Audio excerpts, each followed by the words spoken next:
Electric Cafe.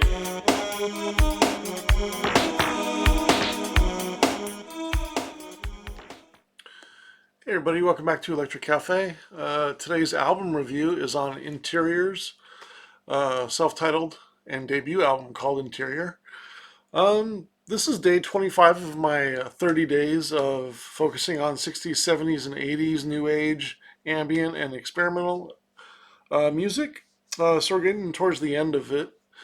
And so Interiors, this album was also I did the Inoyama Land record was also on Yen Records.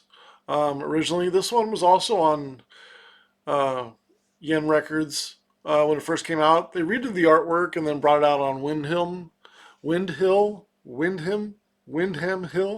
Records, which was mostly a jazz fusion, but there is a label, jazz fusion label, but there is some good new age and ambient, and this is kind of an outlier on the label because it sort of includes a little bit of synth pop, but I take that with a take that very lightly as far as synth pop. It's not your normal synth pop, but surprisingly, if you a lot of people kind of think that Windham Hill is kind of a kind of a cheesy label, but they have some good stuff on there. They have some good new age and ambient records if you look hard, and they don't have some bad jazz records either. Like George Winston isn't horrible.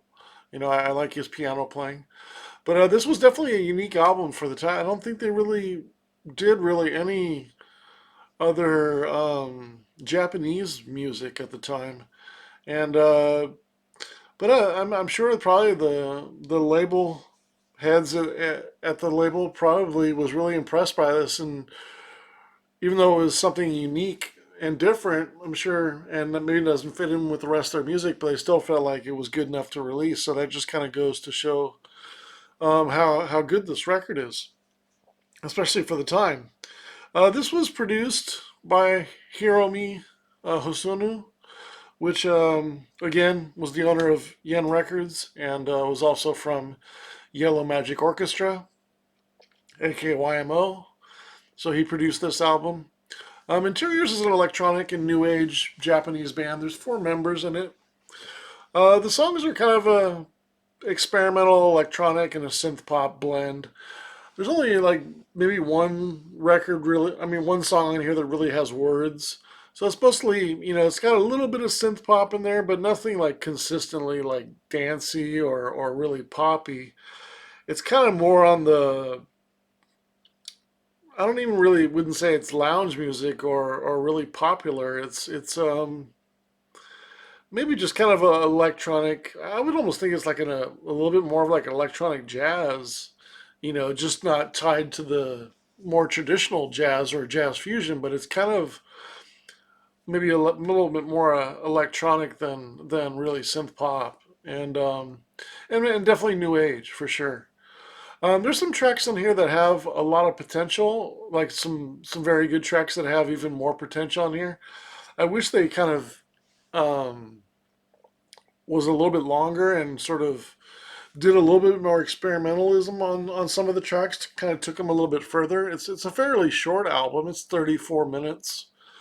Um, it's really seven songs, and then there's three songs that are basically around 2 minutes that are for the most part instrumental. So really, there's seven songs and like three little interludes. And again, there's only one song that really has any lyrics on it. So it's a little light on content, but the tracks NFG, also Cold Beach and Technobos and Flamengo are probably my four favorite tracks. They have some really good keyboard sounds and some good bass lines and kind of a nice gentle pace, a little bit experimental again.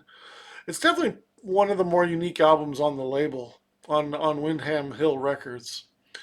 But yeah, I think it should be a little bit longer, and I'm not sure if they really favored having 10 tracks versus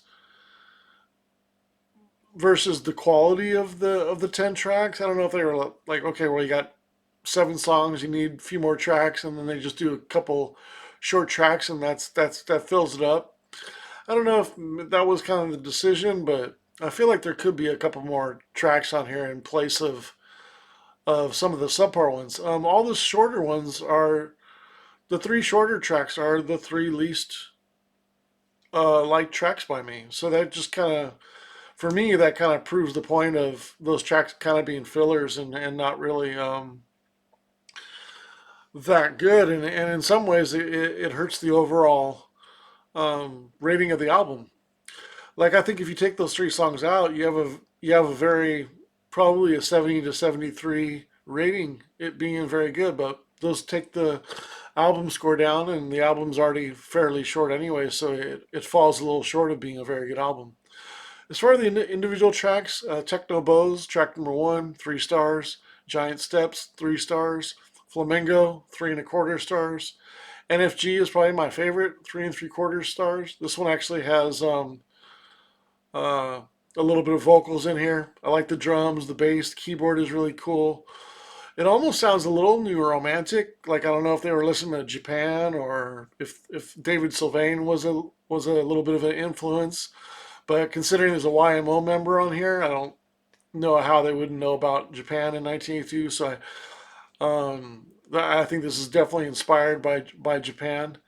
This NFG track fades out a little too soon. It's 3 minutes and 40 seconds. There's definitely something special going on in this song. I feel like if they would have focused in on the this track, because this is the most synth pop, new romantic, and new age song on here, and it's also a little experimental.